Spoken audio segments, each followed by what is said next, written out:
Hello everyone, welcome to Orbit Academy. आज हम पढ़ने जा रहे हैं पार्ट 3 पीवाईक्यू क्वेश्चंस का, जो कि बेस्ड है इलेक्ट्रॉनिक्स पर। चलते हैं क्वेश्चन नंबर 21 पर। The electric field component of a plane electromagnetic wave are.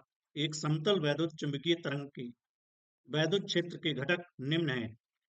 तो हमें बताना है कि ये जो है राइट इलेप्टिकल होगा या लेफ्ट इलेप्टिकल होगा या राइट सर्कुलर होगा या लेफ्ट होगा। तो यहाँ पर हमें गिवन है E x equal to 1/2 cos omega t minus kz and Ey equal to √3/2 sin omega t minus kz। इसको हम रीअरेंज करेंगे तो ई एक्स डिवाइडेड बाई लिख सकते हैं 1/2 E not equal to cos omega t minus k z equation 1 E y divided by √3/2 E not equal to sine omega t minus k z equation 2। Now अब हमें क्या करना है, इनका स्क्वायर करेंगे और इनको ऐड कर देंगे। Now squaring equation 1 and 2 and adding it. तो यहां से हमें मिल जाएगा ई एक्स का square divided by 1/4 E not का स्क्वायर प्लस ई वाई का square divided by 3/4 E not का square cos square omega t minus k z plus sine square omega t minus k z. तो sine square theta plus cos square theta होता है 1, तो यहाँ से हमें 1 मिल गया। इसको हम लिख सकते हैं E x a square plus E y b square equal to 1।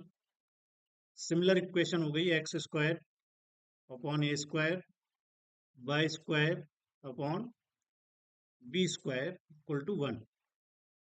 इसके एनालॉगस हो गई। तो यहाँ से हमें पता लग गया कि ये जो इक्वेशन है, equation third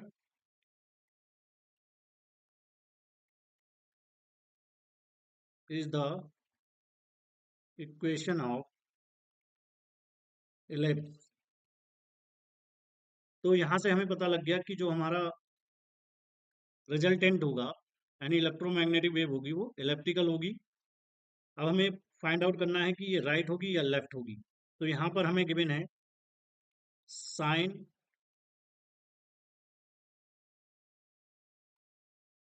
omega t minus k Z को हम लिख सकते हैं cos omega t minus k Z minus π/2।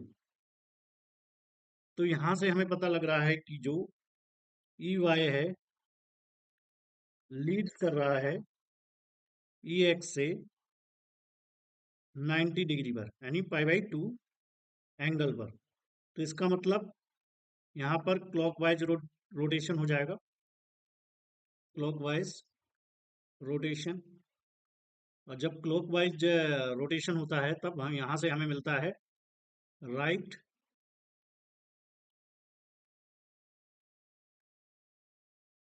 Elliptical rotation. तो यहाँ पर हमारा आंसर हो जाएगा ए, राइट इलेप्टिकल मिल जाएगा यहाँ से। चलते हैं question number 22।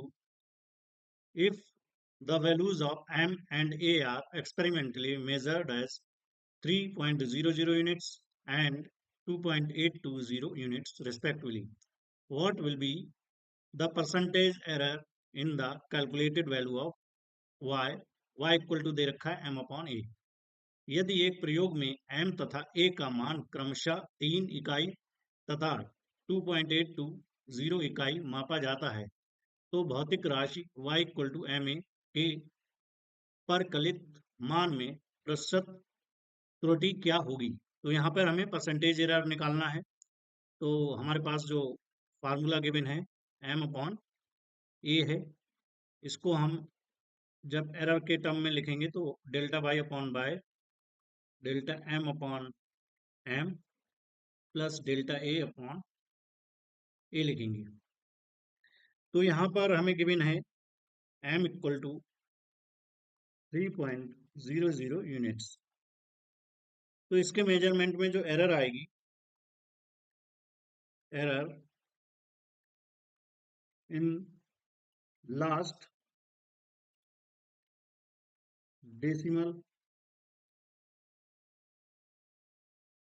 Place equal two plus minus 0.01 आएगी। यहाँ ये हमें गिवन है 2.820 यूनिट्स। तो यहाँ पर जो एरर मिलेगी, error in last decimal place equal two plus minus 0.001, क्योंकि यहाँ पर डेसिमल के बाद 3 प्लेस तक जो है मेजरमेंट हो रहा है, इसीलिए हमें एरर यहाँ पर इतनी मिलेगी।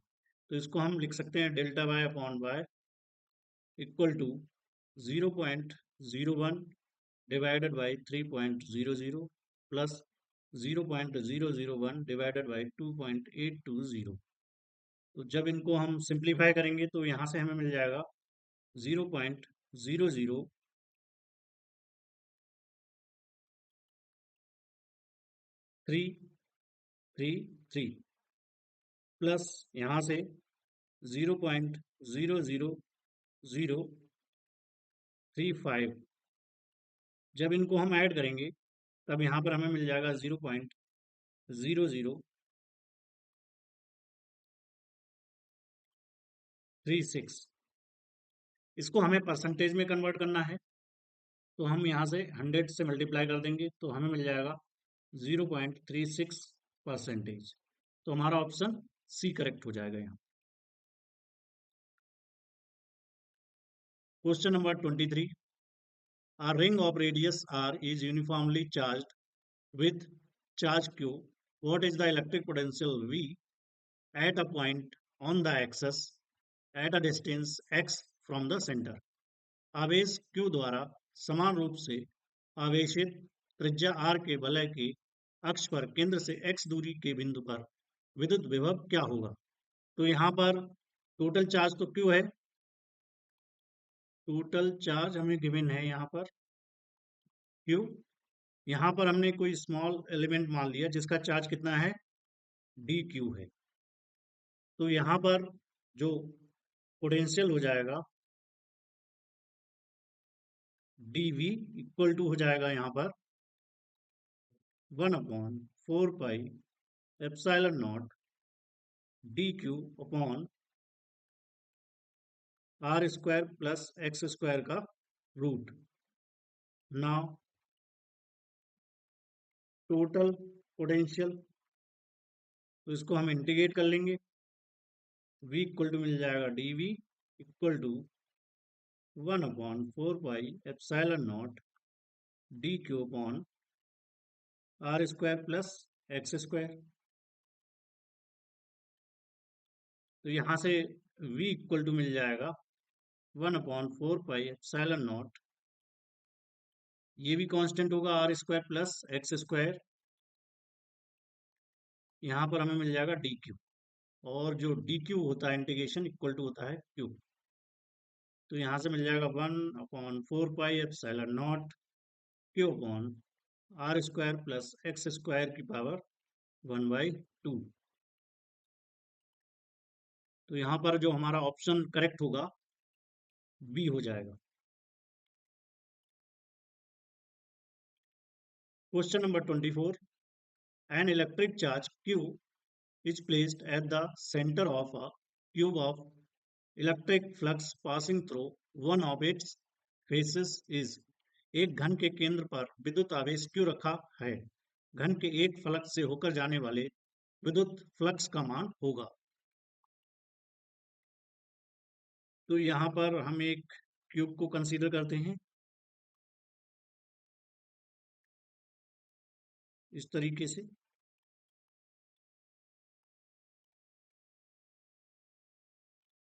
तो यहाँ पर इसके सेंटर पे कहीं पे रखा हुआ है बीच में चार्ज क्यूब। तो इसमें कितने फेसेस हो गए? 6 फेस। नंबर ऑफ फेस हो गए यहाँ पर 6।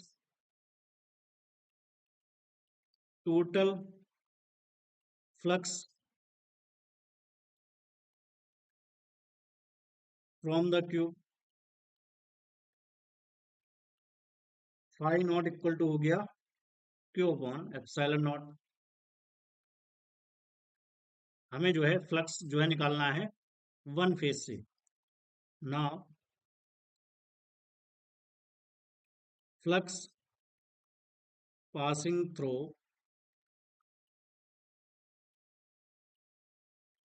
वन फ्लक्स इक्वल टू हो जाएगा 1/6 इंटू फाई नॉट।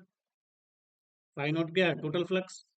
तो 1/6 क्यू अपॉन एप्सिलॉन नॉट मिल जाएगा यहाँ पर। तो हमारा आंसर हो जाएगा A, q upon 6 epsilon not.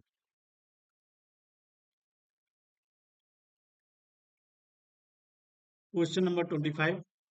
A wire of 40 ohm resistance is bent to form a complete circle as in the figure. What is the effective resistance between point A and B? 40 ओम के प्रतिरोध के तार को चित्रानुसार पूर्ण वृत्त के रूप में मोड़ दिया जाता है। बिंदुओं ए तथा बी के बीच प्रभावी प्रतिरोध कितना होगा?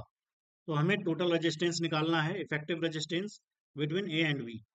तो यहाँ पर ये जो लाइंस हैं इसको जो है 4 इक्वल पार्ट्स में डिवाइड कर रही हैं, 1 2 3 4। तो यहाँ पर हम इसको देखते हैं।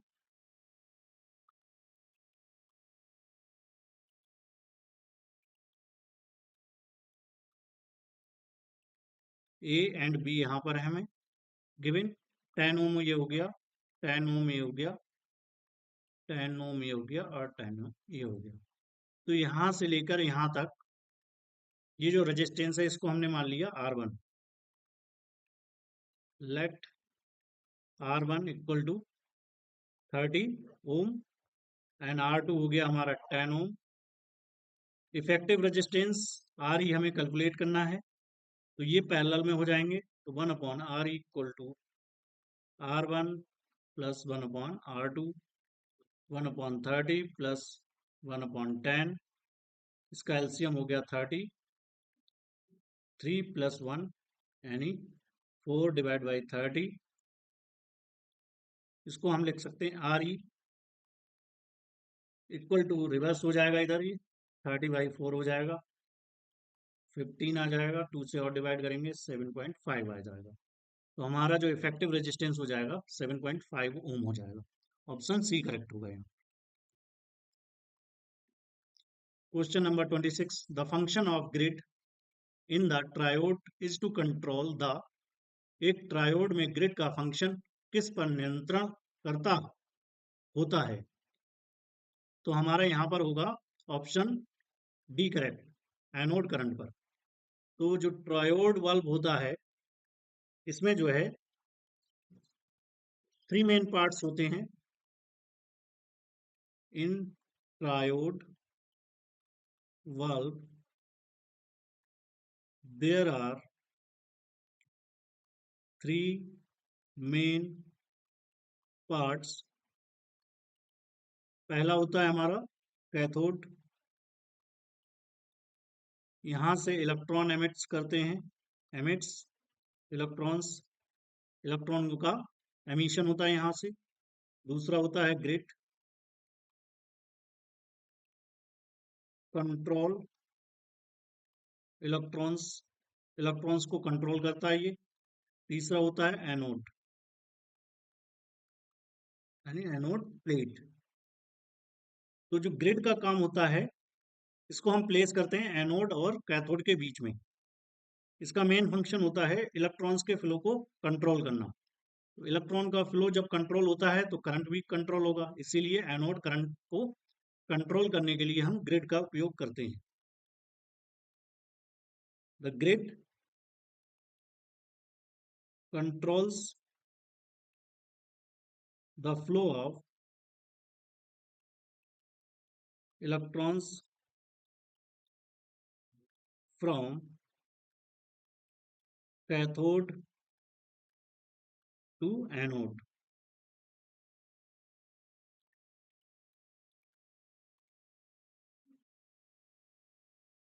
Question number 27.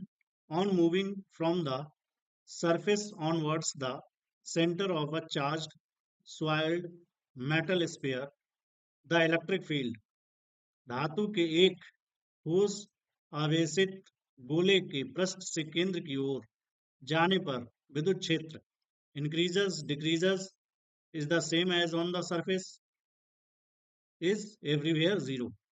तो किसी भी कंडक्टर के अंदर जो इलेक्ट्रिक फील्ड होता है जीरो होता है, यानी इनसाइड कंडक्टर।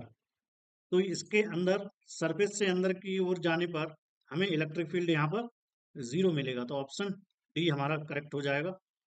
इसको हम ग्राफ के हेल्प से देखेंगे।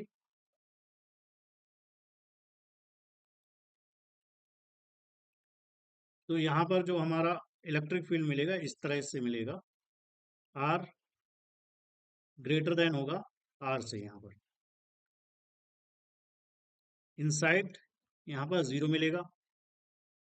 पोटेंशियल जो सरफेस पे होगा वही इनसाइड में मिलेगा, लेकिन इलेक्ट्रिक फील्ड जीरो मिलेगा यहाँ पर कंडक्टिंग स्फीयर के लिए। तो हमारा डी ऑप्शन यहाँ पर करेक्ट हो जाएगा।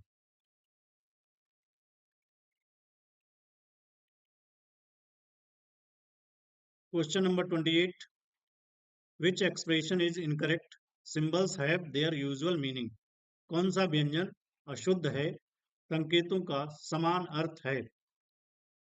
तो यहाँ पर जो पहला हो गया हमारा divergence E equal to rho upon epsilon not. तो ये मैक्सवेल की जो है फर्स्ट इक्वेशन है, और इसको हम गॉस लॉ ऑफ इलेक्ट्रोस्टैटिक्स भी बोलते हैं।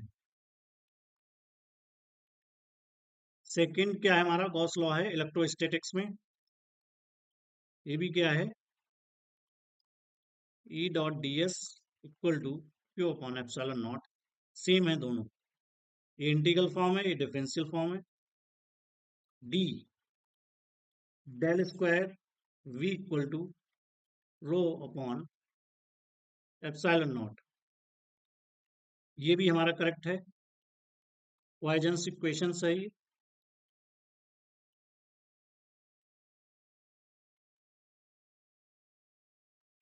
सी हमारा इनकरेक्ट है। ई इक्वल टू होता है minus grad V minus del A upon del T.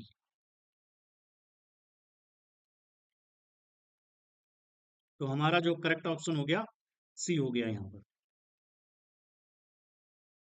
सी हमारा जो है करेक्ट ऑप्शन हो जाएगा।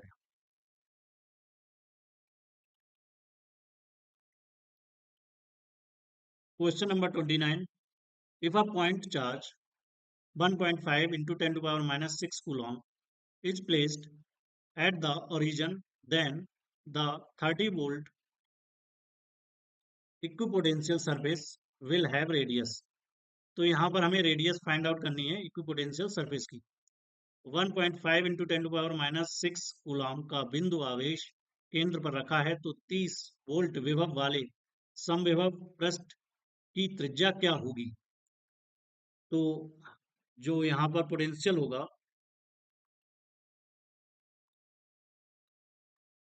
V इक्वल टू होता है 1/4 pi epsilon not Q upon R। इसको हम लिख सकते हैं V equal to KQ upon R। Question 1 यहाँ पर गिवन है हमें Q इक्वल टू है 1.5 into 10 to power minus 6 coulomb. V हमें गिवन है 30 वोल्ट। K इक्वल टू होता है 9 into 10 to power 9 newton metre square पर कूलॉम स्क्वायर। तो यहाँ पर वैल्यूज हम पुट कर देंगे।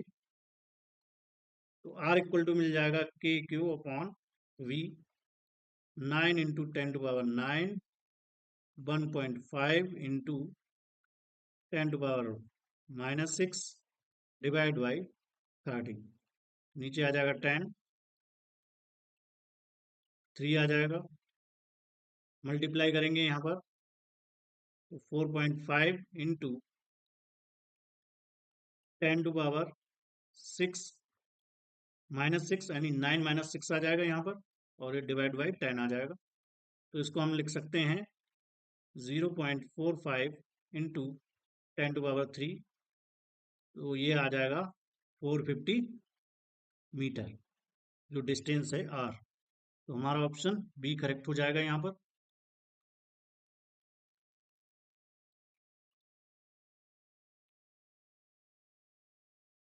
Question number 30, a body of mass 2 gram and charge plus 5 microcoulomb is suspended from the ceiling at the end of the strings if a horizontal electric field of 10 kilovolt per meter is applied. What is the angle between the string and the vertical direction? 2 ग्राम द्रव्यमान एवं plus 5 microcoulomb आवेश का पिंड डोरी के छोर पर छत से लटका है। यदि 10 किलोवोल्ट पर मीटर का क्षैतिज विद्युत क्षेत्र लगाया जाए तो डोरी एवं ऊर्ध्व दिशा के बीच क्या कोण बनेगा? तो हमें यहाँ पर एंगल फाइंड आउट करना है between the string and the vertical direction. तो एट इक्विलिब्रियम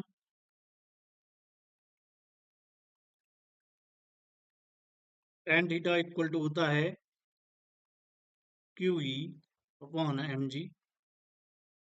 क्वेश्चन 1 मान लेंगे यहाँ पर, क्यों हमें गिवन है यहाँ पर 1 प्लस 5 माइक्रोकुलाम, प्लस 5 माइक्रोकुलाम, इसको हम लिख सकते हैं 5 इंटू 10⁻6 कुलाम। जी हमें गिवन है 2 ग्राम, को केजी में कन्वर्ट करेंगे 2 इंटू 10⁻3 केजी। इलेक्ट्रिक फील्ड हमें गिवन है 10 किलो वोल्ट पर मीटर, तो इसको हम लिख सकते हैं 10 इंटू 10⁻3 वोल्ट पर मीटर। जी हमें पता होता है 9.8 मीटर पर सेकेंड स्क्वायर। इन वैल्यूज को इक्वेशन 1 में पुट कर देंगे तो tan थीटा इक्वल टू मिल जाएगा 5 into 10⁻6 10 into 10⁻3 divided by 2 into 10⁻3 minus का 3 यहाँ पे इंटू 9.8। तो इसको हम सिंप्लीफाई करेंगे तो हमें मिल जाएगा 50 into 10⁻6 plus 3 divided by 2 into 9.8 into 10⁻3। तो यहाँ से मिल गया tan theta equal to 50 divide by 2 into 9.8 into 10⁻3 divide by 10⁻3, cancel out हो गए। यहाँ से हमें मिल जाएगा सिंप्लीफिकेशन के बाद 2.55। तो इसको हम लिख सकते हैं theta equal to tan inverse 2.55। हमारा आंसर हो जाएगा ए करेक्ट।